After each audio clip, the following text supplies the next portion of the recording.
Selamat bertemu kembali dengan kami di Jemaat Fisdak bagi saudara dan saudari yang saya kasih dalam Yesus Kristus yang sudah meluangkan waktu untuk kita beribadah, berbakti, dan memperoleh kekuatan yang pasti dari firman Tuhan pada saat ini. Kita tentunya bersuka cita karena tidak ada yang terjadi secara kebetulan. Kita semua telah dikumpulkan oleh Tuhan karena Tuhan ingin memberikan kekuatan yang pasti bagi kita semua. Untuk memulaikan acara kita akan mendengarkan sebuah lagu pujian dan kemudian Saudari Lucy dari California akan membawakan doa buka. So Matthew will be leading us with the opening song this time. Please go ahead, Matthew.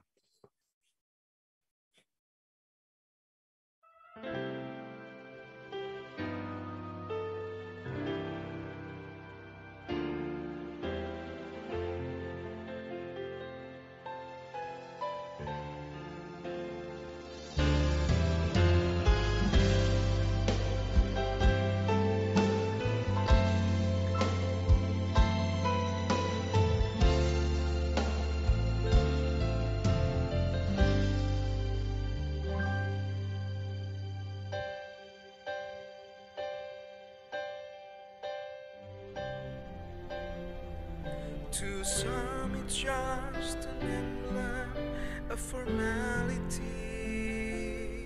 Selamat It's a symbol that's been used so frequently. Many blaspheme and despise, though its ancient is Selamat wise. bertemu kembali dengan kami di Jemaat Fisdak bagi saudara dan saudari yang saya kasih dalam Yesus Kristus yang sudah kembali bergabung di acara ibadah kita pada saat ini, pagi hari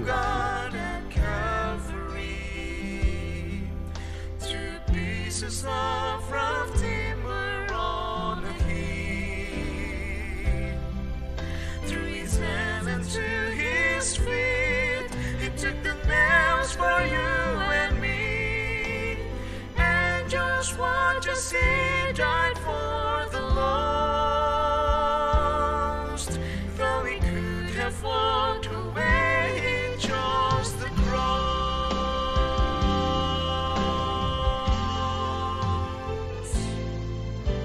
See why this old emblem is so dear to me.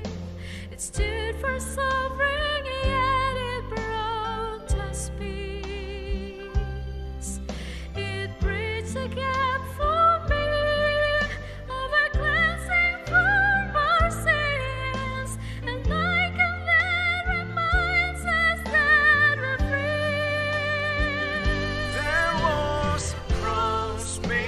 Son of God at Calvary, 3 pieces of rough timber on a hill.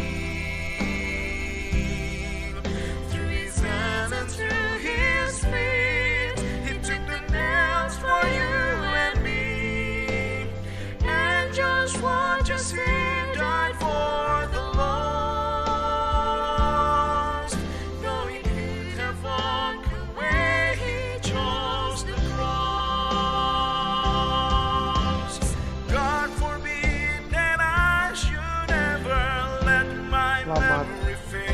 bertemu kembali dengan kami di Jemaat Fisdak bagi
Amin, amin. Puji Tuhan untuk lagu yang begitu indah yang telah dibawakan oleh pasangan suami istri, Pendeta Alfianus Salepang dengan istrinya Darla Swalang yang adalah ponakan saya pribadi ya. Terima kasih tentunya kepada Pendeta Salepang dan Darla yang sudah membawakan lagu yang begitu indah. Baik, kita akan mengikuti doa buka yang akan dibawakan oleh Saudari Lucy. Silakan Saudari Lucy. Ya. Kita berdoa. Bapa kami yang ada di surga, segala hormat dan puji hanya diperuntukkan bagi Engkau, Tuhan. Kami datang kepadamu memuji dan membesarkan Engkau. Engkaulah Allah kami yang patut kami besarkan, kami puji, kami sembah, kami tinggikan Tuhan. Terima kasih Tuhan, terima kasih buat pengorbanan-Mu. Terima kasih buat firman-firman yang sudah kami dengar, Tuhan. Tuhan, inilah kehidupan kami. Engkau mau tolong kepada kami supaya kami bisa selalu berhubungan dengan Engkau. Karena jikalau kami berhubungan selalu dengan Engkau, firman-Mu mengatakan kami bisa menjadi sama seperti Engkau. Kami bisa diubahkan asal kami bergantung sepenuh kepada Engkau. Tuhan, itulah kerinduan kami, kerinduan hati kami semua, Tuhan. Kami mengaku kami masih jauh dari kehendak-Mu, tapi kami mau Tuhan, biar Roh Kudus-Mu memimpin kehidupan kami. Kami boleh selalu mendengar dan melaksanakan firman-Mu. Inilah hidup kami, Tuhan. Terima kasih, Tuhan. Engkau mau ampuni segala kesalahan kami. Sekarang kami akan mendengar lagi akan firman-Mu. Apa yang Engkau inginkan, kami ingin mendengar lagi akan firman-Mu. Engkau mau pakai Pendeta Stephen Rantung, urapi hamba-Mu dengan urapan Roh Kudus. Dan kami semuanya, Tuhan, supaya kami bisa benar-benar mendengar dan kami boleh diubahkan bergantung sepenuh kepada Engkau. Terima kasih Tuhan. Inilah hidup kami. Kami persembahkan doa ini di dalam nama Tuhan Yesus Kristus. Amin. Amin. Terima kasih. Terima kasih banyak Saudari Lucy. Baik, saudara sekalian, mari kita langsung saja ke acara pembahasan sekolah sahabat kita. Dan pada saat ini saya akan membagikan seperti biasa pelajaran kita yang pada malam hari ini memiliki satu judul tentang apa ya, saudara kita itu yang telah menjadi apa? Saudara kita yang telah menjadi teladan. Siapa saudara sebagai teladan? Tidak lain tidak bukan adalah Yesus Kristus ya. Dialah saudara setia kita seperti judul pelajaran sekolah sahabat kita katakan. Baik, mari kita langsung saja dalam pembahasan tentang the brother. Yesus menjadi saudara kita itu sebagai satu teladan, satu model untuk apa? Model atau teladan untuk kita tentunya ikuti ya. Nah, pelajaran kita katakan bahwa alasan lain mengapa Yesus mengadopsi sifat manusia kita dan hidup di antara kita supaya selain apa ya? Supaya dia harus menjadi juru selamat. Dia tidak boleh datang sebagai juru selamat itu sebagai Allah. Tetapi dia harus menjadi darah dan daging manusia seperti kita. Jadi, tapi alasan lain selain itu, alasan lain dia harus datang dan hidup di antara kita adalah agar dia bisa menjadi teladan kita. Satu-satunya yang bisa menjadi teladan bagi kita tentang cara hidup yang benar di hadapan Allah. Kita akan lihat nanti dalam pembahasan kita tambahan bagaimana kita telah diajarkan atau dunia telah mengajarkan cara yang tidak benar. Cara-cara yang tidak benar di hadapan Allah. Nah, yang benar itu yang bagaimana? Nanti kita akan lihat ya. Bacalah Ibrani 12 ayat 1 sampai 4. Menurut Sang Rasul, bagaimana seharusnya kita mengikuti perlombaan dalam kehidupan Kristen. Dalam kehidupan Kristen apa yang kita harus lakukan? Ibrani 12 ayat 1 sampai 4 katakan, karena kita memiliki banyak saksi bagaikan awan yang mengelilingi kita. Ada yang melihat kita ya. Kita sudah melihat bahwa kita bukan hanya sendirian. Ilmu pengetahuan pun mengatakan bahwa bumi kita, kalau hanya bumi kita yang ada di alam semesta ini, mubasir alam semesta ini dengan ruang yang begitu hebat, begitu luas. Jadi kita memiliki banyak saksi yang akan melihat kita. Seperti alam-alam lain, bumi-bumi lain yang melihat pada saat Yesus disalibkan. Bukan hanya Allah dan bukan hanya malaikat, tetapi dunia-dunia lain juga melihat pada saat Yesus disalibkan. Jadi bukan itu saja, mereka bisa melihat kita, walaupun kita tidak bisa melihat mereka, tapi mereka melihat kita ya. Kita mempunyai banyak saksi bagaikan awan yang mengelilingi kita. Marilah kita menanggalkan semua beban dan dosa yang begitu merintangi kita, dan berlomba dengan tekun dalam perlombaan yang diwajibkan bagi kita. Marilah kita melakukannya dengan mata yang tertuju kepada Yesus yang memimpin kita dalam iman, dan yang membawa iman itu kepada kesempurnaan, yang dengan mengabaikan kehinaan telah memikul salib, ganti sukacita yang disediakan bagi Dia, yang sekarang duduk di sebelah kanan takhta Allah. Ingatlah selalu akan Dia. Ya, bagaimana supaya kita hidup benar di hadapan Allah? Ingatlah selalu akan Dia yang tekun menanggung bantahan yang sehebat ini terhadap dirinya dari pihak orang-orang berdosa. Jadi ada yang menghajar Yesus. Yesus itu dihajar terus, dibuat menderita terus. Dan Dia dapat menjadi teladan kita ya. Ya. Kenapa? Karena kita dapat melihat bagaimana Yesus dihajar, hebat penderitaannya. Kita juga akan mendapatkan mungkin penderitaan baik secara fisik, mungkin mental. Tetapi kita dapat melihat teladan Yesus yang tidak menjadi lemah dan putus asa ya. Jadi Dia menghadapi serangan dari pihak-pihak orang berdosa dengan teladan itu supaya jangan kamu menjadi lemah dan putus asa. Ayat 4. Dalam pergumulan kamu melawan dosa kamu, belum sampai mencucurkan darah seperti Yesus dengan kata lain. Jadi mari kita terus lihat teladan kita yang utama, Yesus yang tidak ada. Tadi malam saya membahas tentang Richard Baxter ya.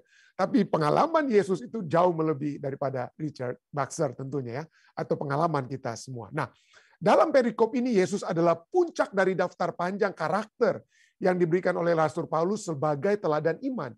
Bagian ini menyebut Yesus sebagai pendiri dan penyempurna iman kita. Menurut English Standard Version, kata Yunani dari kata Yunani archegos yang artinya pendiri, pioneer ya. Juga dapat diterjemahkan pelopor ya. Yesus adalah pelopor. Jadi Yesus adalah pelopor perlombaan dalam arti bahwa Dia berlari mendahului, Dia ada di depan orang-orang percaya. Dialah yang apa? Menyusun tempo lari tersebut karena Dia ada yang di depan ya. Dia berlari mendahului orang percaya. Faktanya Ibrani 6 ayat 20 menyebut Yesus sebagai perintis kita, dan kata penyempurna memberikan gagasan bahwa Yesus telah menunjukkan iman kepada Allah dalam bentuk yang paling murni. Itulah sebabnya kita dapat melihat apa yang Yesus telah lakukan untuk menjadi hal-hal yang dapat kita lakukan, yang dari contoh iman murni tersebut ya. Ya.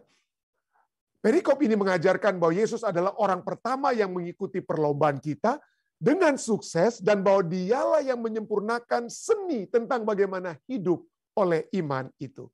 Ibrani 2:13 berbunyi, dan lagi, aku akan menaruh kepercayaan kepadanya, dan lagi, sesungguhnya inilah aku dan anak-anak yang telah diberikan Allah kepadaku.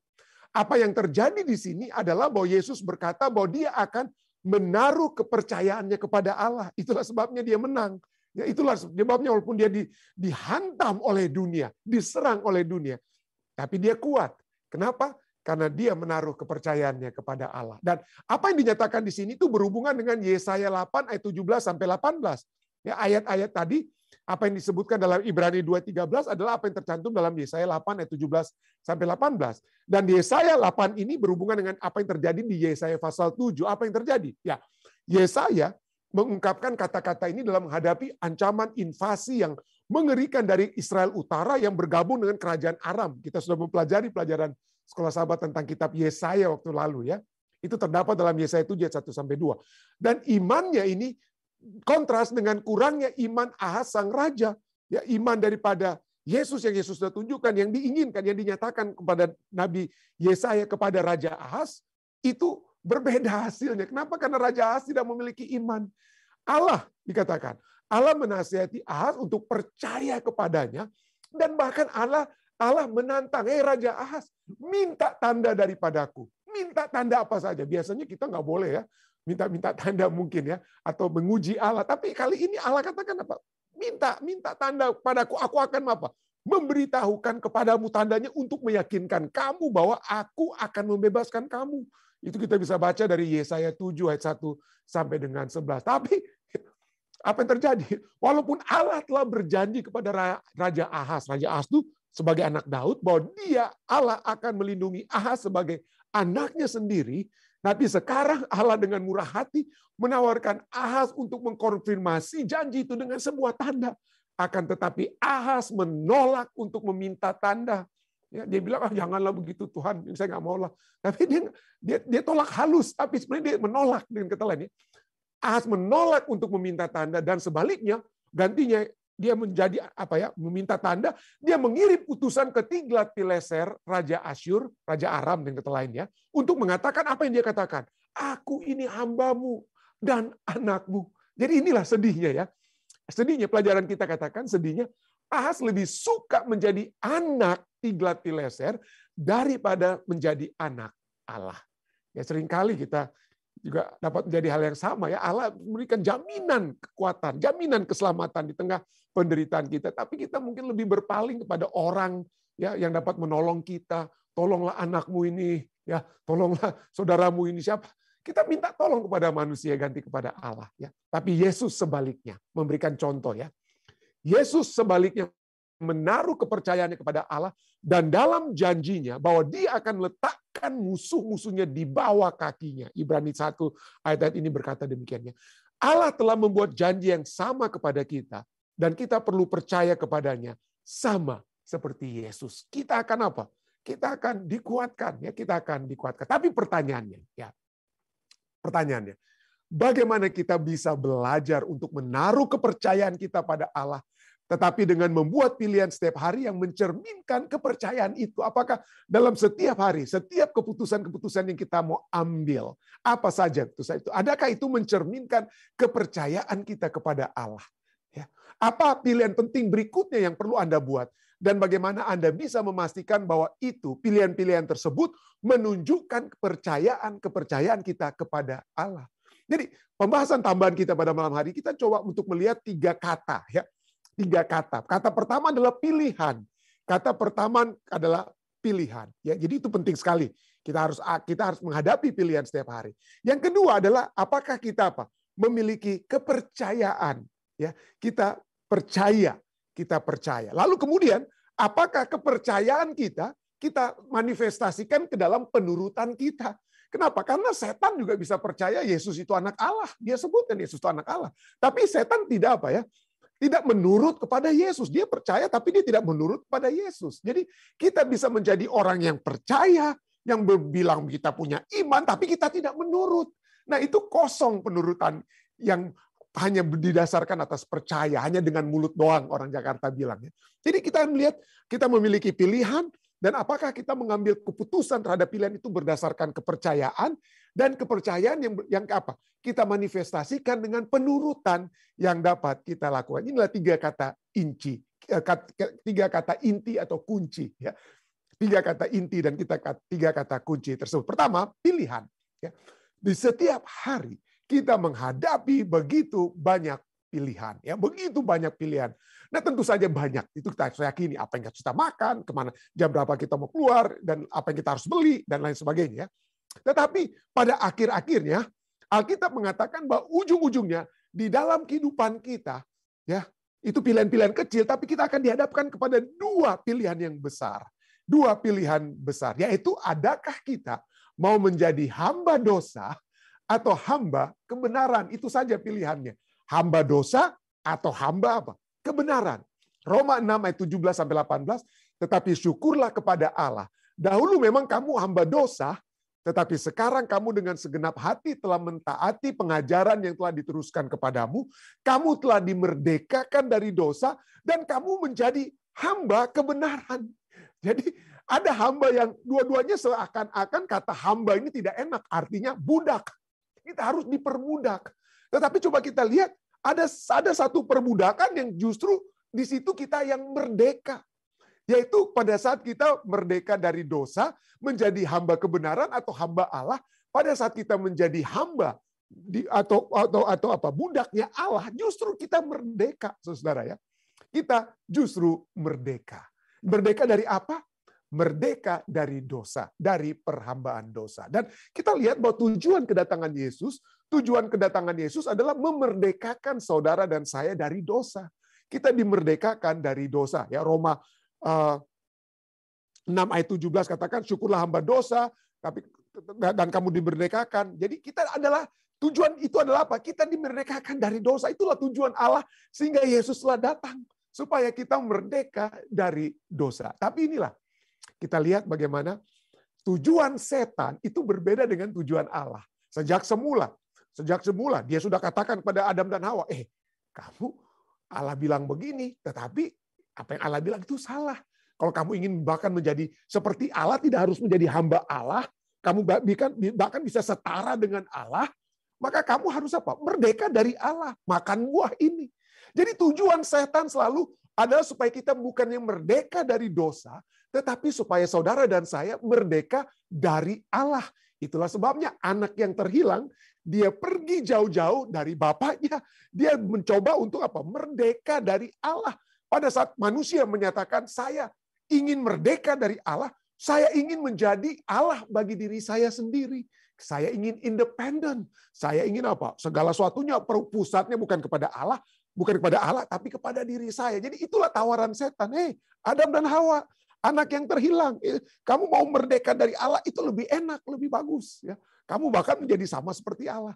Itulah tujuan setan. Tetapi tujuan Allah dari semula adalah supaya kita merdeka dari dosa. Itulah sebabnya Yesus apa ya? Itulah sebabnya Yesus telah apa? Yesus telah datang karena dia ingin kita supaya kita merdeka dari dosa. Ya.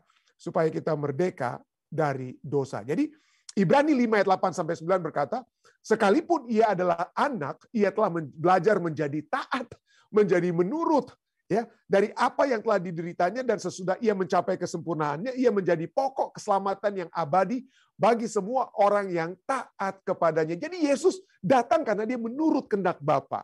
Ya, kehendak Bapa. Tadinya dia adalah Allah, ya tidak pernah dia menurut siapa-siapa ya.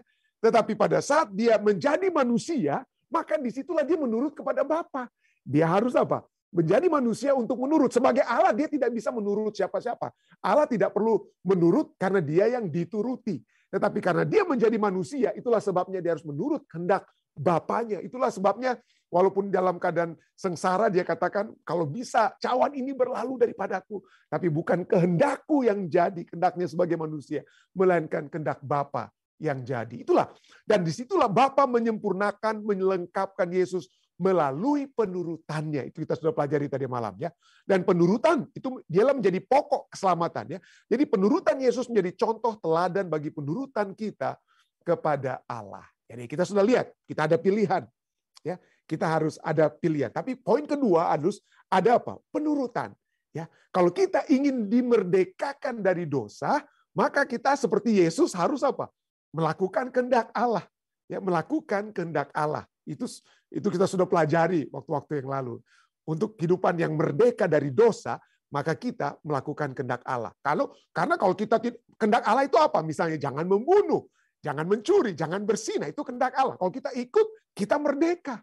Kalau kita tidak ikut kehendak Allah tersebut, kita bisa masuk penjara, bahkan penjara di dunia ini sendiri ya, kalau kita membunuh misalnya ya. Jadi tidak ada kemerdekaan di dalam dosa. Tidak ada kemerdekaan dalam dosa. Tapi itulah kita diminta untuk apa? Menurut. Ya, ada penurutan ya. Ada penurutan ya. Nah, poinnya adalah apa gampang atau sukar untuk menurut kehendak Allah ya. Kira-kira ini satu yang praktikal saja ya. Apakah penurutan kepada kehendak Allah itu gampang atau sukar?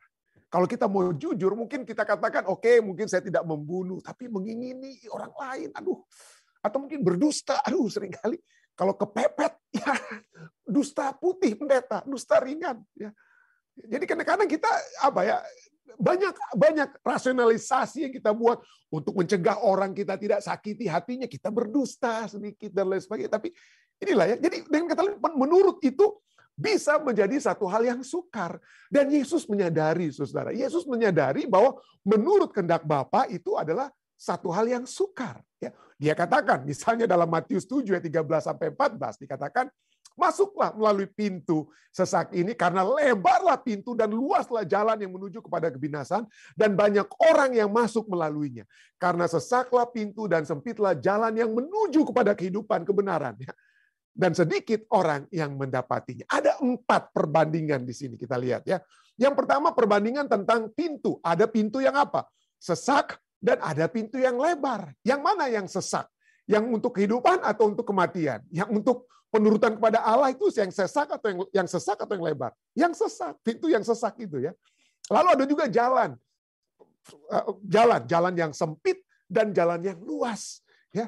Jalan yang sempit, jalan yang luas. Lalu ada kelompok orang, ada orang yang sedikit, ada orang yang banyak. Orang yang sedikit itu mengikuti jalan yang sempit, masuk melalui pintu yang sesak. Itulah orang yang sedikit. Tapi banyak orang dunia, mayoritas dunia melewati jalan yang luas, pintu yang lebar. Tetapi coba kita lihat ujung-ujungnya apa? Dari empat perbandingan ini kita melihat bahwa tujuan atau ujung-ujungnya, maka mereka yang melewati pintu yang sesak, jalan yang sempit, kelompok yang sedikit, mereka memiliki kehidupan. Sedangkan mereka, orang yang banyak, yang mayoritas, yang jalannya luas, nggak ada masalah, yang pintunya lebar, mereka menuju kepada apa?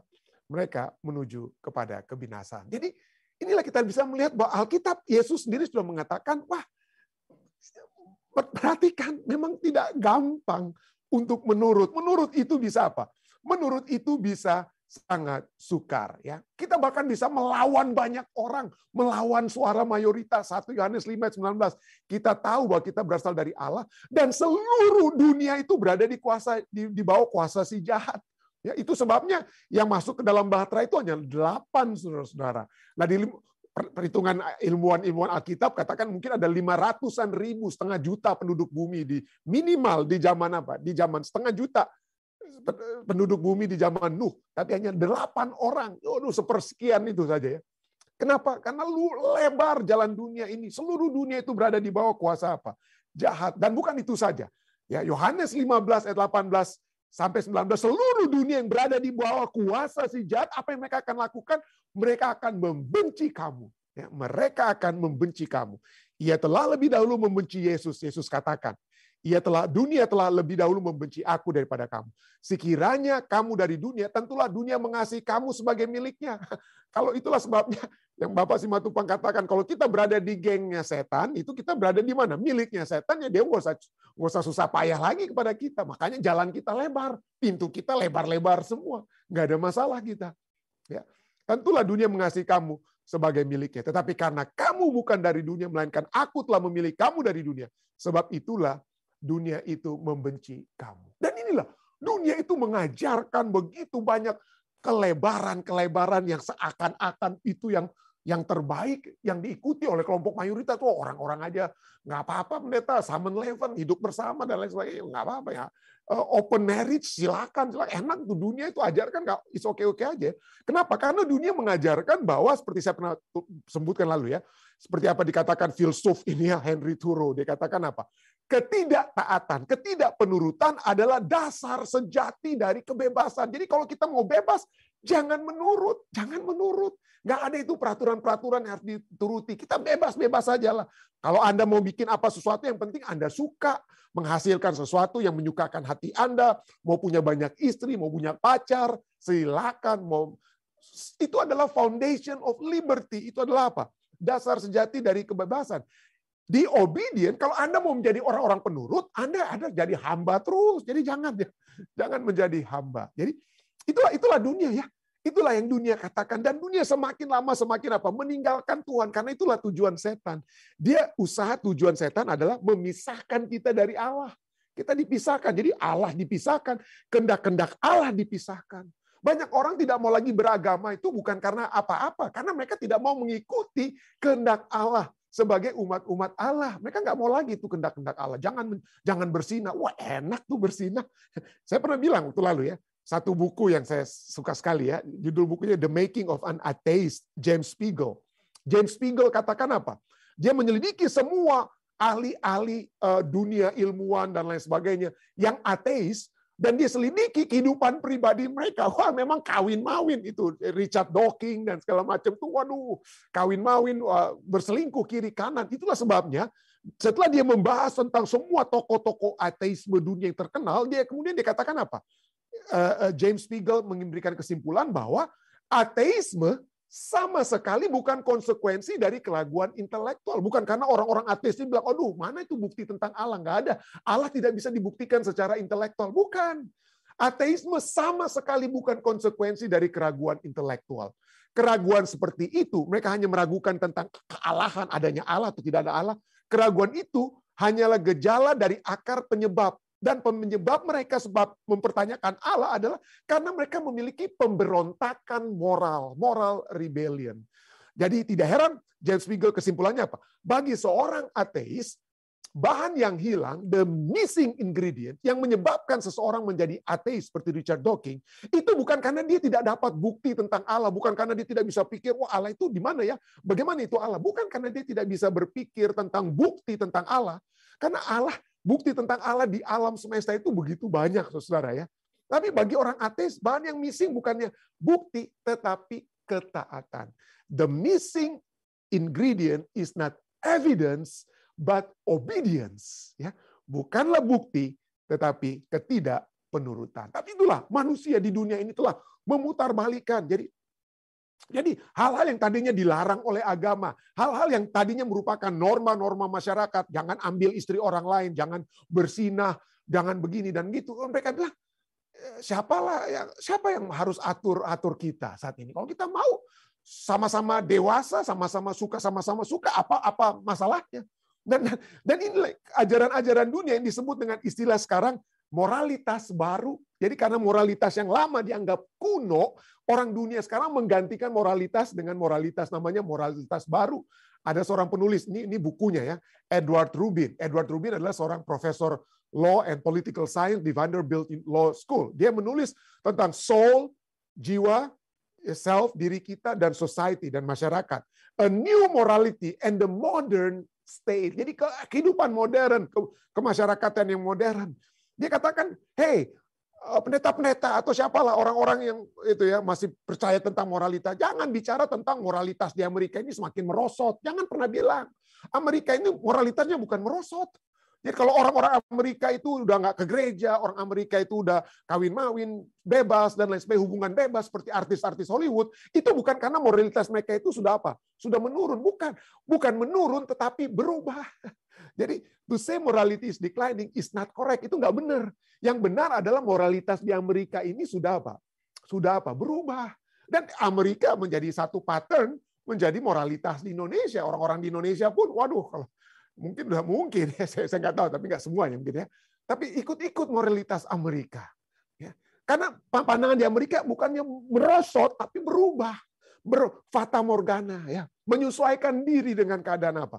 Keadaan zaman. Jadi apa dasarnya? Apa dasar penulisan buku ini yang ditulis oleh Edward Rubin? Dia katakan bahwa moralitas baru, the new morality is based on concept of self-fulfillment. Moralitas baru itu didasarkan pada konsep pemenuhan diri, apa yang dapat menyukakan saya, membuat saya puas, ya. You are supposed to live. Dia katakan Anda semua, Anda seharusnya menjalani kehidupan yang terbaik yang Anda bisa untuk diri Anda sendiri. Dan pada dasarnya tidak ada apapun di luar apa yang Anda hidupkan, apa yang dalam kehidupan Anda sendiri untuk membenarkan atau menyalahkan apa yang Anda lakukan. Ya.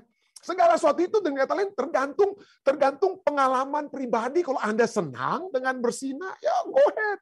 Ya, itulah konsep new moralitas yang baru, ya. New morality yang berpusat kepada apa yang saya secara pribadi suka untuk lakukan. Puluhan tahun lalu, ya decade yang lalu, Presiden Amerika Theodore Roosevelt, ya, dia katakan apa? Ada orang yang percaya bahwa modernitas, there are those who believe that a new modernity. Ada orang yang percaya bahwa modernitas baru, keadaan baru, modernitas baru itu menuntut satu moralitas yang baru. There are those who believe that a new modernity demands a new morality. Apa yang gagal mereka pertimbangkan, apa yang gagal untuk mereka yakini adalah satu kenyataan yang pahit bahwa sesungguhnya tidak ada itu moralitas baru. What they fail to consider is the harsh reality that there is no such thing as a new morality. Nggak benar itu bilang moralitas yang berubah. Nggak benar itu bilang moralitas baru. There is only one morality. Hanya ada satu moralitas. Dan yang moralitas lainnya dianggap orang modern itu baru. Sesungguhnya itu adalah amoralitas. Sesungguhnya itu hal-hal yang imoralitas, yang tidak bermoral. Jadi apa yang dilakukan oleh orang-orang modern sekarang, mereka bangga dengan, oh saya menjalankan kehidupan moralitas baru. Sesungguhnya bukan moralitas baru, tetapi kehidupan yang tidak bermoral sama sekali. Tidak heran Billy Graham mengatakan apa? New morality is nothing more than the old immorality brought up to date. Moralitas baru tidak lebih dari imoralitas lama. Sama-sama keberdosaan yang lama, tetapi itu bagaikan sepatu tua yang kita semir seakan-akan kelihatan baru. Sekarang okelah kita untuk bersinah. Okelah kita untuk ini dan itu. Jadi itu bukan satu moralitas baru, tetapi imoralitas lama yang diperbaharui. Ya. Dan inilah ya, inilah moralitas. Jadi ini sudah begitu hebat. Segala sesuatu itu dipusat kepada diri kita sendiri. Ya, kepada diri kita, apa yang kita mau. Jangan paksakan moralitas kita kepada orang lain. Jangan paksakan, bahkan jangan paksakan moralitas kita kepada anak-anak cucu kita. Biarkan mereka berkembang. Mereka itu setara dengan kita. Mereka itu apa? Harus bebas berpikir untuk diri mereka sendiri seperti untuk kita. Inilah ajaran-ajaran psikologi modern saat ini ya. Seperti ditulis, do you want to raise an obedient child?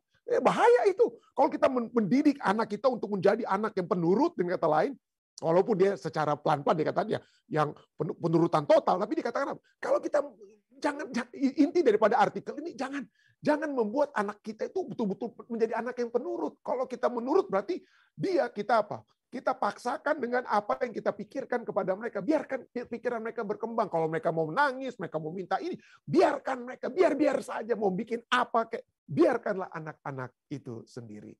Wah, hebat sekali ya.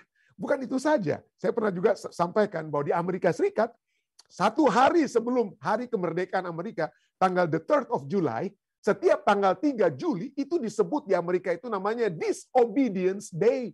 Kalau anak-anak Anda, anggota keluarga Anda tidak menurut apa yang Anda katakan pada tanggal 3 Juli nanti setiap tahun ya, nanti ini 3 Juli tahun 2022, Anda tidak berhak untuk apa?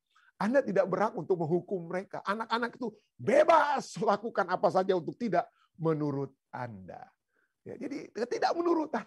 Padahal semua ahli, inilah conflicting message yang dikatakan oleh ahli-ahli psikologis. Mereka bilang, ya bebaskan anak-anak supaya jangan menurut. Tapi pada saat yang bersamaan, banyak dari yang saya lihat artikel-artikel, bahkan oleh orang-orang dunia ini, ya psikolog-psikolog dunia katakan, hati-hati juga kalau sampai tidak menurut, itu berarti ada masalah. Masalahnya apa? Kalau sampai tiba-tiba anak Anda diam-diam aja, tidak menurut apa-apa, kira-kira apa masalahnya? Ini satu artikel ya, menarik sekali ya. Kenapa anak-anak itu tidak menurut? Pertama katanya karena adanya apa? Anak-anak menjadi tidak menurut dalam keluarga karena orang tua yang suka-suka berkelahi. Orang-orang yang suka berkelahi, dia lihat orang anak-anak di keluarga itu lihat orang tua berkelahi terus, adanya tension, adanya apa? Ketegangan dalam rumah tangga, maka anak-anak itu akan apa? Wah, ayah bilang yes, no, yes, no. Aduh, akhirnya anak-anak juga apa ya? Menjadi dilatih untuk tidak menurut. Yang kedua, kenapa?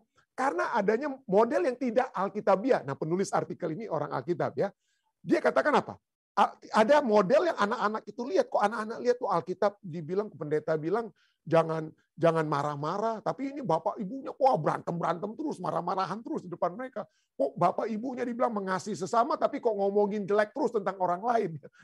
Gosip-gosip jelek tentang orang lain. Ya, jadi anak-anak itu lihat, wah ini model teladan yang nggak benar dari orang tua, maka menyebabkan anak itu ngapain saya menurut, menjadi anak yang menurut pada orang tua. Yang ketiga, nah ini yang orang dunia juga harus akui ya, hati-hati kalau sampai anak tidak menurut, karena mungkin ada alasan-alasan yang kita tidak ketahui. Mungkin pada saat-saat tertentu mereka itu telah mengalami pelecehan seksual. Jadi akhirnya mereka menjadi marah, anak-anak itu marah, dilecehkan seksual, orang tua nggak tahu, anak mereka telah dilecehkan secara seksual oleh mungkin anggota keluarga lainnya. Jadi anak-anak itu jadi apa ya? Jadi geram dengan kehidupannya, marah anak-anak itu. Jadi itu hati-hati, kita harus melihat ya. Ada anak-anak jangan sampai karena ada pelecehan seksual maka mereka jadi tidak menurut. Nah, yang keempat juga ini juga orang-orang dunia juga nyatakan hati-hati kalau anak-anak kita jadi menurut. Kenapa? Karena seringkali itu terjadi karena mereka memiliki strong will. Memang dari apa ya? Ada chemical reaction ya. Begitu banyak bahan-bahan kimia yang beredar di Amerika Serikat, di air minum kita dan lain sebagainya, di udara dan lain sebagainya. Dan itu dapat merubah juga struktur apa ya? struktur molekuler dan lain sebagainya di dalam apa? Dalam diri seorang anak, dan itu dapat menyebabkan misalnya seorang anak tuh memiliki apa ya? Strong will, keras kepala dia, keras. Orang tuanya udah ajar yang terbaik, orang tuanya sangat baku sayang, orang Manado bilang saling mencintai, nggak pernah berkelahi, nggak pernah ngomongin jelek tentang orang lain, ya, menghidupkan cara Alkitabiah, tapi anaknya memang nggak mau menurut karena dia memiliki apa ya? Strong will. Kenapa? Ya Adam dan Hawa aja di Taman Eden. Allah kan bagaikan orang tua mereka ya, Adam dan Hawa. Allah ajar yang terbaik. Tapi tetap aja kalau mereka keras kepala, mau mengikuti kehendak mereka, inilah yang terjadi. Ada anak-anak yang tidak mau menurut karena apa? Adanya strong will. Dan yang terakhir adalah imbalance in nurture and admonition. Kenapa anak-anak tidak menurut? Karena ketidakseimbangan dalam ajaran dan apa? Dan nasihat. Anak tidak menurut itu dapat terjadi karena tidak ada yang mengajar mereka untuk menurut. Tidak ada yang mengatakan kepada anak-anak itu, "Nak, ini boleh, ini tidak boleh." Jangan bikin itu. Jadi pandangan dunia katakan saat ini, biarkan anak-anak itu berkembang pikirannya, biarkan dia buat apa saja yang dia mau. Oh enggak, Alkitab katakan apa ya? Dan kamu bapak-bapak, didiklah anak-anak itu dalam ajaran dan dalam nasihat Tuhan. Efesus 6 ayat 4 ya. Dan research juga membuktikan ya, walaupun orang dunia katakan anak-anak kita itu ya bebas-bebas saja, ya biarlah dia berkembang untuk dirinya sendiri. Tapi research membuktikan, saudara ya, anak-anak yang menurut sesungguhnya adalah anak-anak yang lebih berbahagia daripada yang dibiarkan, yang dibebaskan. Ya, yang dibebas. Anak yang menurut itu lebih berbahagia, anak-anaknya. Ya, anak-anaknya lebih berbahagia. Jadi itulah manusia ya. Kenapa? Anak-anak aja diajar untuk tidak menurut. Ya. Anak-anak dari kecil saja udah banyak ya, dari sudut pandang dunia itu apa ya? Wah, kasih biar saja. Ya, alasan Yesus sudah katakan, kitab Yohanes sudah katakan ya. Kenapa orang manusia ini apa? Manusia ini menolak untuk menurut karena terang telah datang ke dalam dunia, tetapi manusia lebih menyukai kegelapan daripada terang. Sebab perbuatan mereka itu apa? Jahat. Sebab barang siapa berbuat jahat, dia membenci terang dan tidak datang pada terang itu supaya perbuatan-perbuatan yang jahat itu tidak nampak. Tetapi barang siapa melakukan yang benar, ia akan datang kepada yang terang supaya ia menjadi nyata bahwa perbuatan-perbuatannya dilakukan di dalam Allah. Tapi inilah manusia yang bejat, yang menyukai kegelapan dan menyembunyikan apa? Perbuatan-perbuatan jahat mereka. Mereka katakan apa? Wah, ya, penurutan itu adalah apa ya? Itu kuno. Penurutan itu adalah hal yang kuno. Ketidakpenurutan justru itulah yang membawa apa? Kebebasan. Orang yang menurut-menurut, yang dengar-dengaran, anak-anak yang dengar-dengaran itu adalah hamba orang tuanya. Nggak bagus itu, nggak bagus. Itulah dunia katakan ya. Ya.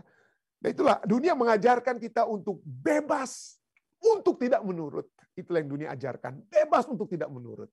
Tetapi justru Alkitab katakan, ya, pada saat kita tidak menurut, pada saat kita justru melanggar kehendak-kehendak Tuhan, justru kita tidak bebas. Justru kita berada dalam penjara dosa. Dan kalau kita mau menurut, justru pada saat kita menurut, kita akan mendapatkan apa? Kita akan membebaskan. Tidak ada pilihan lain. Ya, trust. Percaya kepada Tuhan apa? Obey, menurut. Ya. Percaya, trust and obey, lagu yang kita sering nyanyikan. Ya. When we walk with the Lord, ya, in the light of His word. Jadi pada saat kita berjalan dengan Tuhan di dalam terang jalannya, maka kita akan apa? Memiliki kemuliaan Tuhan dalam perjalanan tersebut. Ya. Dia akan bersama-sama dengan kita pada saat kita terus percaya dan apa? Trust and obey. Ya. Tetap terus percaya dan menurut kepada Tuhan. Nah, kita perlu, ya, kita harus terus percaya. Di sinilah kita tidak bisa melakukan segala sesuatu dengan kehendak kita sendiri. Kenapa? Kita perlu percaya dan menurut. Kenapa? Karena yang pertama, kita diciptakan dalam rupa dan gambar Allah, betul ya. Tetapi kita itu bukan Allah. Saudara dan saya itu bukan Allah. Artinya, pada saat kita diciptakan, kita bukan Allah. Artinya pengetahuan, pemikiran, pemahaman kita itu terbatas. Kuasa dan kekuatan yang kita miliki juga apa ya? Terbatas. Itulah sebabnya kita perlu untuk terus percaya dan menurut kepada Allah yang tidak terbatas. Allah yang mengetahui dari awal hingga akhir. Alfa dan apa ya? Omega. Keselamatan kita misalnya itu bukan hasil pekerjaan diri kita sendiri, tetapi rahmat apa? Rahmat Allah. Ya. kasih karunia, Efesus 2, 8-9, kasih karunia diselamatkanlah kita ya oleh iman, bukan hasil usahamu, tetapi diselamatkan oleh iman dari yang diberikan oleh apa? Diberikan oleh Allah. Itu bukan hasil pekerjaan kita. Dan pada saat Allah yang maha kuasa, yang tidak terbatas, membantu kita yang tidak memiliki kuasa yang seperti Dia, yang sangat terbatas, tapi kita percaya dan menurut kepadanya, maka yang dapat terjadi kepada kita itu hanyalah apa? Hanya kebaikan. Hanyalah kebaikan. Ulangan 10 ayat 12 katakan, apakah yang diminta daripadamu oleh Tuhan Allahmu selain dari takut akan Tuhan Allahmu, hidup menurut jalan yang ditunjukkan kepadanya, yang ditunjukkannya, mengasihi Dia, beribadah kepada Tuhan Allahmu dengan segenap hatimu dan dengan segenap jiwamu, berpegang pada perintah dan ketetapan Tuhan yang disampaikan kepadamu pada hari ini, supaya apa? Supaya baik keadaanmu. Dan diulang-ulangi ini, ulangan 6 dan 20. Supaya senantiasa baik keadaan kita. Supaya kita bisa apa? Supaya kita hidup. Jadi jangan berpikir bahwa menurut Tuhan itu, aduh, nggak nikmati hidup saya pendeta. Kalau saya hanya menurut kehendak Tuhan, nggak bisa berdusta sedikit, nggak bisa berkorupsi sedikit, nggak bisa bersinah sedikit. Nggak enak nanti hidup saya. Nggak ada kenikmatannya, nggak ada kesenangannya. Ya, hati-hati ya. Di sini dikatakan, Augustine katakan the cost of obedience. Harga dari penurutan itu sangat kecil. Kalau Anda menurut Tuhan, itu biayanya sangat kecil. Tapi kalau Anda tidak menurut, biayanya besar sekali. Ya, biayanya besar sekali. Marilah ya kita semua ya memiliki pilihan-pilihan yang terbaik yang kita ambil dalam kehidupan kita karena kita apa? Percaya kepada Tuhan. Kita percaya. Mungkin kita tidak mengetahui apa akhir daripada akhir kehidupan kita.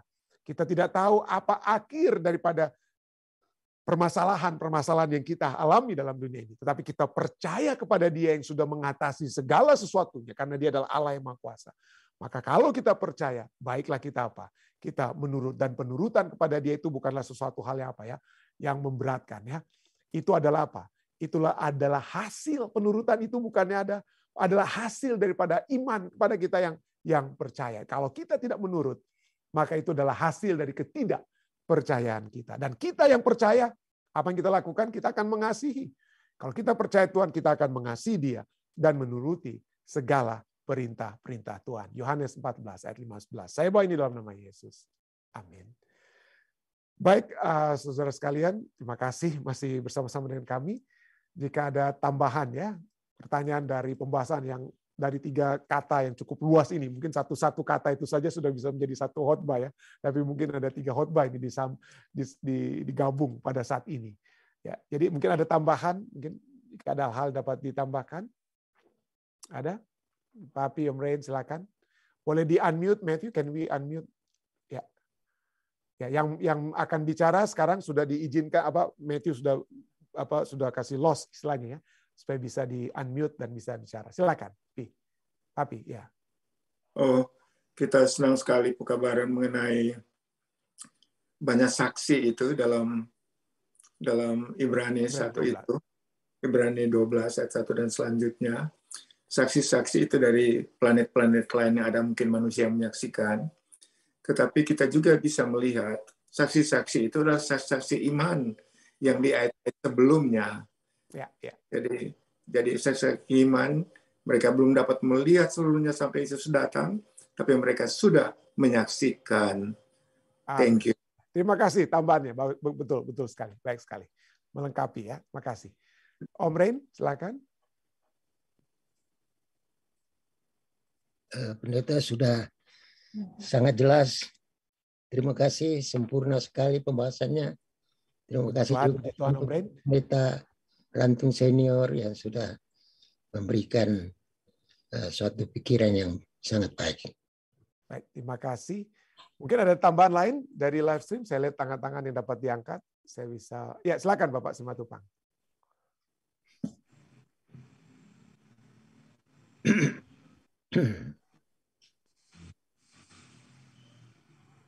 Ya, Matthew, can they be unmute? Oh, Pendeta Yani Tikwalu lebih dahulu ya. Oke, Pendeta Tikwalu, silakan. Oke, thank you, sir. Terima kasih untuk pekabaran hari ini. memberikan juga satu bahan evaluasi bagi saya pribadi sebagai pendeta, bagaimana harus melakukan yang tertutup. Terima kasih. Ya, terima kasih. Ya. Silakan Bapak Simatupang. Ini tadi disinggung penurutan kepada Tuhan. Bagaimana caranya kita menurut kepada Tuhan tanpa ada rasa beban ataupun tertekan, tetapi kita menurut kepada Tuhan dengan gembira. Bagaimana caranya ini? Ya, terima kasih. Pada saat saya masih pacaran dengan istri saya, calon istri, jadi saya apa saja yang dia minta, wah kalau dalam nama cinta itu, waduh, betul-betul dikatakan gunung setinggi apapun kita akan naiki, gitu, laut seluas apapun kita akan berenangi, gitu. Jadi seperti Yohanes 14 ayat 15 katakan, jikalau kamu mengasihi aku, kamu akan menuruti segala apa? Perintahku di dalam kasih, ya. Kalau kita mengasihi seseorang atau kita mengasihi apa yang kita lakukan, maka itu tidak menjadi beban. Kenapa saya sering katakan pada anggota-anggota saya, pada saat kita memiliki satu pelayanan yang dapat kita lakukan, dan pelayanan itu sesuatu yang memang sesuatu yang kita yakini dan kita kasihi, untuk kita mencintai apa yang kita lakukan, maka kita tidak akan merasa kita tidak akan merasa itu menjadi satu beban, ya. Setiap malam mungkin saya harus mempersiapkan bahan-bahan saya itu sekitar 3-4 jam setiap harinya, tapi bagi saya itu bukan menjadi satu beban, karena mungkin bagi saya mengajar itu adalah cinta saya mula-mula, ya. Saya sebagai seorang guru, dosen dulu, ya. Mungkin cinta saya mula-mula itu adalah dalam hal mengajar, dan sekarang saya menjadi pendeta, ya. Tidak beda-beda jauh, ya. Tapi itulah, pada saat kita mencintai sesuatu yang kita lakukan, maka kita melakukannya itu dengan plong, ya. Tapi pada saat cinta itu hilang, kasih itu hilang, maka penurutan ataupun disuruh oleh istri pada saat tidak ada lagi cinta, disuruh untuk buang sampah. Waduh, mungkin rame itu di rumah tangga hanya untuk mau buang sampah, karena tidak ada lagi cinta, penurutan tersebut. Tapi pada saat ada cinta, pada saat kita mengenal Tuhan kita, semakin kita mengenal Tuhan kita, semakin kita melihat bahwa janji-janji yang Tuhan telah berikan dalam Alkitab itu betul-betul nyata dalam kehidupan kita. Kita memiliki damai di tengah-tengah pandemi. Kita memiliki kekuatan, kita mendapatkan kesembuhan, ataupun walaupun kita tidak mungkin dapatkan kesembuhan, tapi tetap berada dalam damai surga di tengah pandemi dan lain sebagainya, atau masalah kita. Maka kita bisa melihat, Tuhan kita itu betul-betul nyata. Ya, Tuhan itu betul-betul mencintai kita. Kalau apa respons kita terhadap orang yang mencintai kita, maka kita akan melakukan segala sesuatu yang dikehendaki oleh orang tersebut, seperti kita melakukan kehendak kekasih kita. Mungkin itu saja yang dapat saya tambahkan, Pak Simatupang. Terima kasih untuk pertanyaannya. Mungkin ada yang mau bantu lagi menambahkan jawaban saya tadi, silakan, tentang bagaimana caranya untuk dapat menurut dengan lebih sempurna, ya. Pertama tentunya kita mengenal siapa yang menyuruh kita in the first place.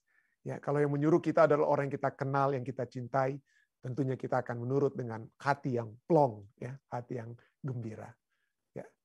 Terima kasih. Ada lagi yang lainnya yang mau ditambahkan? Saya belum lihat tangan-tangan dari Zoom. What about from live stream, Matthew?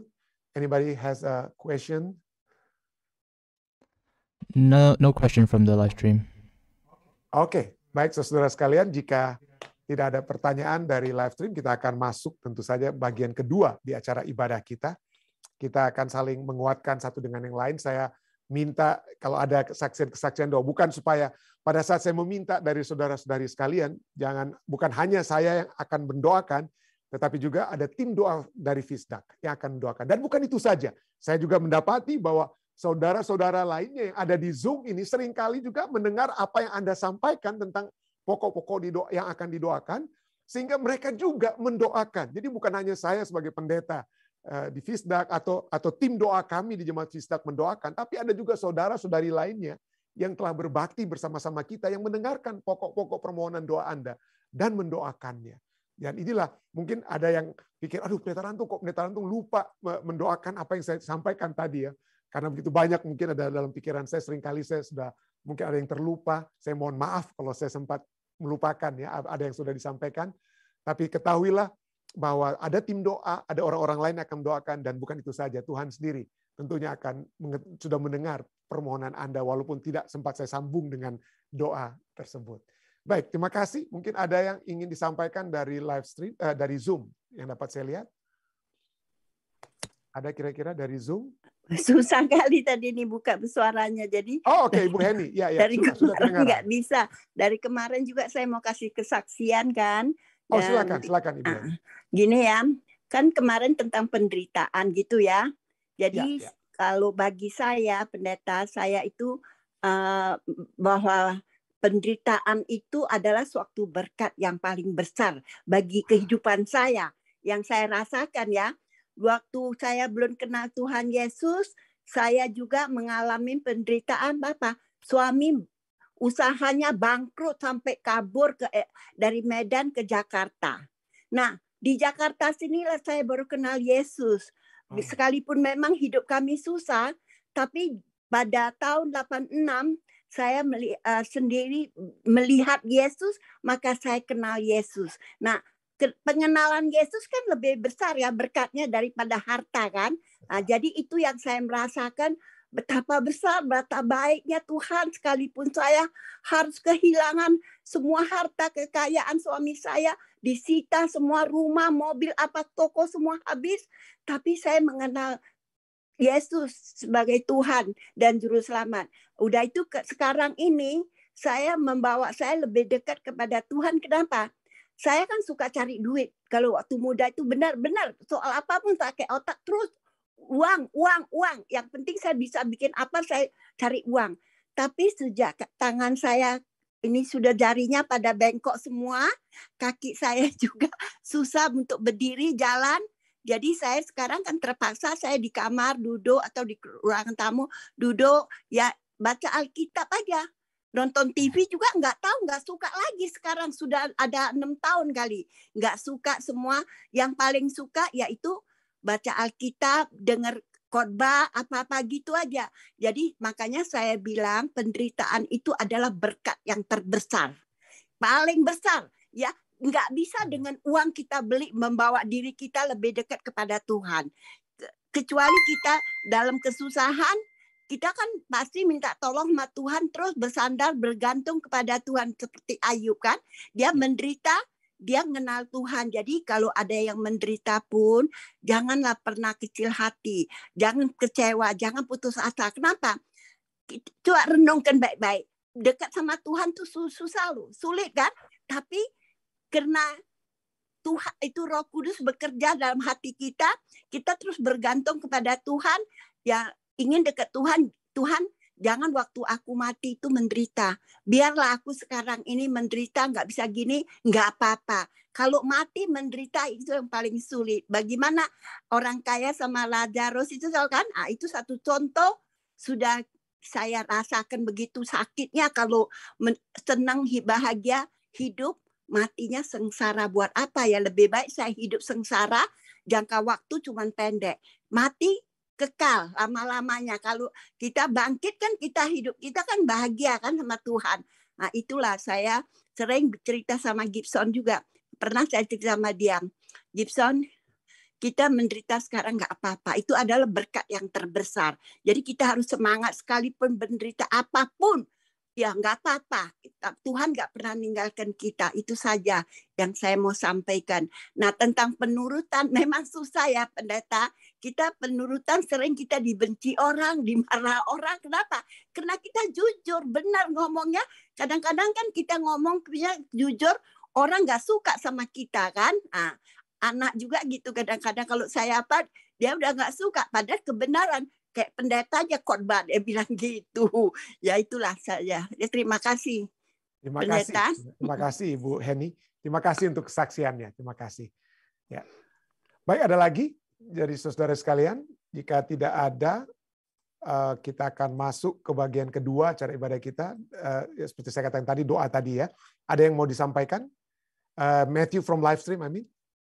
Tolong doain Jili ya, tolong. Oh ya, Jili Rawu ya. Iya, terus kasihan istrinya juga kakinya bengkak-bengkak sakit katanya. Oh oke. Iya. Sama satu lagi Lia, bapaknya sedang pergumulan itu melawan kanker. Siapa? Lia Saragi, ayahnya. Oke. Lia aja lah, ayahnya Lia. Dia minta tolong bapaknya, saya nggak tahu namanya, taunya Lia. Ya, terima kasih Bu Heni. Baik, Matthew, please. We got a couple prayers from live stream. First one is Rain Alo. Mohon terus doakan istri saya yang masih terus berobat untuk kanker. The next one is from Evi Angelo. Tolong doakan teman kami Naomi and Reina yang sedang sakit. Okay. That's all. Okay. Ya, jika tidak ada lagi, saudara, mari kita bersatu ya di dalam doa. Bapa yang penuh kasih dalam takhta kerajaan surga, terima kasih Tuhan karena kembali pada malam hari ini waktu New Jersey pagi hari, waktu Indonesia, kami dapat datang bersama-sama untuk dikuatkan kembali dengan firman yang akan memberikan kekuatan yang pasti di dalam kehidupan kami. Kami diingatkan kembali untuk memilih dan hanya memilih Engkau. Untuk percaya kepada Engkau Tuhan. Karena Engkaulah Allah kami yang hidup. Engkau adalah Allah yang bukan hanya telah menciptakan kami, tetapi juga memperhatikan dan menjaga kehidupan kami. Walaupun kami mungkin dapat menghadapi tantangan-tantangan, dan kami memang menghadapi tantangan-tantangan atau penderitaan sekalipun, tetapi Engkau terus menyertai kami. Engkau memberikan sukacita pada saat kami mengalami hal-hal tersebut, bahkan tidak diinginkan sekalipun Tuhan. Damai surga dan sukacita surga dapat terus menjadi bagian kami. Biarlah Tuhan, kami yang percaya ini akan terus menjadi anak-anak-Mu yang menurut segala kehendak yang Engkau ingin terjadi. Karena dengan kehendak yang kami lakukan, yang memperoleh kekuatan untuk menurut tersebut, untuk melakukan kehendak tersebut, bukanlah kekuatan kami, tapi kekuatan Roh Kudus. Maka kami dapat betul-betul berjalan menuju ke dalam kerajaan-Mu. Kami memuji, membesarkan nama-Mu Tuhan, karena Engkau yang selalu memberikan kekuatan yang pasti kepada kami. Kami juga terus berdoa, kiranya kekuatan yang dari surga akan menjadi bagian seluruh umat-umat Tuhan yang sudah datang berbakti pada saat ini. Orang-orang tua kami Tuhan yang telah datang berbakti bersama-sama, saudara dan saudari kami Tuhan yang sudah bersama-sama dalam acara ibadah kami pada saat ini. Hamba-Mu ini terus secara khusus berdoa bagi Tante Tine, Puak Tuhan, kiranya kekuatan dari surga terus menjadi bahagiannya. Bersama-sama kami juga ada keluarga, untuk Ibu Sylvia Abutan dan keluarganya. Kami berdoa kiranya Tuhan akan selalu menyertai Ibu Sylvia, sehingga penyertaan surga yang pasti selalu menjadi bahagiannya, itu akan memberikan satu damai yang pasti dari surga, satu kebahagiaan yang pasti dari surga di dalam kehidupannya. Kami, hamba-Mu juga ingin berdoa bersama-sama dengan keluarga Awi yang juga telah berbakti bersama-sama pada saat ini. Tuhan, kiranya Engkau akan menyertai keluarga ini. Kiranya penyertaan surga tersebut akan membawa mereka semakin dekat dan semakin dekat dengan Engkau. Kami, hamba-Mu juga menyebutkan Ibu Montang. Ibu Tince Montang juga selalu bersama-sama. Kiranya Tuhan Engkau selalu memberkati beliau dalam kehidupannya sehari-hari. Ibu Titioka juga Tuhan, kami ingin berdoa. Kiranya penyertaan dan berkat-berkat surga akan terus mengiringi perjalanan kehidupan Ibu Titioka, sehingga apapun yang dialami, dia berjalan terus bersama-sama dengan Tuhan.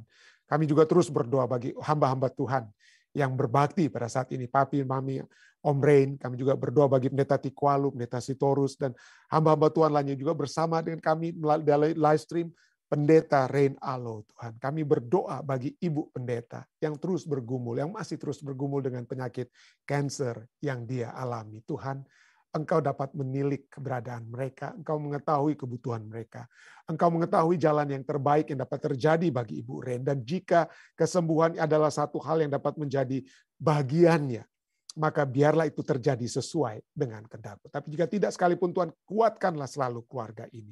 Memiliki selalu pengharapan bahwa Tuhan tidak akan pernah meninggalkan mereka. Seperti Tuhan tentunya tidak akan meninggalkan nama-nama yang biasanya kami selalu bawakan, seperti Saudara Jili Rawung Tuhan, dan juga istrinya, dan juga kami ingin juga membawa ayah daripada Saudari Lia Saragi Tuhan. Kiranya Tuhan akan menjangkau keluarga Rawung, keluarga Saragi dalam masalah-masalah kesehatan yang mereka alami. Bersama-sama dengan Bapak Gibson juga kami ingin mendoakan saudaranya, Saudara Bapak Hengki Tampu Bolon, yang dalam proses penyembuhan dari penyakit yang dialami pada saat ini. Kiranya Tuhan, Tuhan akan menjamah Bapak Hengki, sehingga dengan kekuatan kesehatan yang terjadi, maka ini dapat menjadi satu hal yang menguatkan kami semua. Kami juga ingin terus berdoa Tuhan bersama-sama dengan Evi dan Angel bagi sahabat-sahabat mereka, Naomi dan Reina. Kiranya Tuhan akan terus menjamah sahabat-sahabat mereka ini. Tuhan akan terus menjamah saudara-saudari kami lainnya yang dari waktu ke waktu kami doakan seperti Tante Since dan khususnya juga saudari Jane Rononuwu di Philadelphia. Tuhan kiranya persekutuan dengan Engkau melalui acara-acara ibadah kami yang selalu diikuti oleh Jane akan membawa kekuatan iman yang semakin kuat. Bukan hanya Jane, Ibu Pendeta Paruntu, Tante Yeni, dan saudara-saudari kami lainnya. Juga Tante hambamu, Tante Vin Sasela, Tuhan. Kami ingin juga berdoa bagi beliau. Kiranya zaman surga akan selalu menjamah beliau. Memberikan kepadanya penyertaan yang pasti, yang dekat dari surga. Yang menaungi kehidupannya. Demikian juga dengan Dr. Jerry Saraswati di Jerman. Dan umat-umat Tuhan yang ada di Jemaat Fisdak, hambamu ingin berdoa secara khusus bagi Om Yan dan Tante Sin, keluarga Lalaki Gerungan Tuhan, dengan permohonan-permohonan doa mereka. Mereka selalu bergumul. Mereka ingin kami membawakan permohonan bukan hanya kepada Om dan Tante ini, tapi mereka ingin kami fokus doa-doa kepada anak-anak dan juga cucu-cucu mereka secara khusus Tuhan. Kami ingin berdoa agar cucu-cucu daripada Om Yan dan Tante Sin akan mendapatkan ketukan, bisikan, gedoran daripada Roh Kudus dalam hati mereka. Sehingga mereka akan terus makin dekat, mendekatkan terus diri mereka dengan Tuhan. Hambamu juga ingin berdoa bagi anak-anak muda di jemaat kami. Hambamu ingin berdoa bagi Matthew Rumbai, yang Tuhan sudah persiapkan pada saat ini terus untuk dapat menjadi juga penyalur daripada berkat-berkat di acara ibadah kami bersama-sama dengan saudara Elisa, saudara Aaron, dan saudara lainnya yang sudah ditugaskan. Hambamu berdoa kiranya penyertaan surga terus menjadi bagian Matthew yang menjadi pemimpin pemuda di tahun 2022 ini. Kiranya penyertaan surga tersebut membawa Matthew untuk selalu melaksanakan pekerjaannya sehari-hari dan juga pekerjaan Tuhan yang dapat dilakukan dengan penuh sukacita. Hambamu juga ingin berdoa bagi saudara Brahmi Tilaar, anak muda kami di jemaat kami Tuhan. Engkau mengetahui pergumulan Brahmi. Engkau mengetahui tantangan-tantangan kehidupan dari pekerjaan dan lain-lainnya sedang dihadapi oleh Brahmi pada saat ini. Hambamu ingin berdoa Tuhan, kiranya Engkau menjamah dia. Engkau terus menaungi Brahmi, Engkau terus membawa Brahmi untuk selalu dekat di hatimu. Engkau mengetahui segala sesuatunya dan hambamu percaya Engkau akan membawa Brahmi untuk semakin dekat dan hanya dekat dengan Engkau saja Tuhan. Terima kasih Tuhan. Ada begitu banyak lagi permohonan-permohonan kami Tuhan. Ada begitu banyak lagi nama-nama yang hamba ingin sebutkan Tuhan. Hamba ingin sebutkan mereka, tapi mungkin tidak sempat lagi harus sempat waktu pada saat ini. Tapi kami percaya Tuhan, Engkau akan menaungi kami semua, baik yang ada di Zoom maupun yang ada di live stream. Baik mungkin saudara-saudari lainnya akan mengikuti acara ini dari pengulangan berikutnya. Ketahuilah, kita semua, saudara dan saudari, kita semua telah dilihat oleh Tuhan.